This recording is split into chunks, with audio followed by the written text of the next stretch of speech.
বরাবরের মতো এবারের ঈদেও মুক্তি পেয়েছে ঢাকাই চলচ্চিত্রের শীর্ষ নায়ক শাকিব খানের সিনেমা। ঈদের দিন প্রেক্ষাগৃহে এসেছে মেহেদী হাসান হৃদয় নির্মিত বরবাদ সিনেমা। এটি মুক্তির পর থেকেই আলোচনা তৈরি করেছে। সিনেমাটি দর্শকদের মধ্যে আগ্রহ লক্ষ্য করা গেছে। তবে বরবাদ মুক্তির প্রথম দিনেই পাইরেসির কবলে পড়েছে বলে শোনা যাচ্ছে।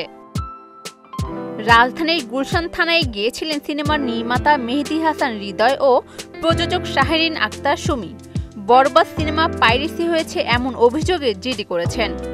বরবাদ দেশের ১২০টি প্রেক্ষাগৃহে চলছে, তবে ঠিক কোন হল থেকে পাইরেসি হয়েছে তা এখনই নিশ্চিত হওয়া যাচ্ছে না বলে জানান নির্মাতা মেহেদী হাসান হৃদয়। তবে তারা এখন আইনিভাবে ব্যবস্থা নিচ্ছে। মুক্তির দিনই বরবাদ টিমের পক্ষ থেকে দর্শকদের অনুরোধ জানানো হয়েছে, বড় পর্দায় দেখুন, পাইরেসি থেকে বিরত থাকুন, শিল্প ও শিল্পীর সম্মান করুন।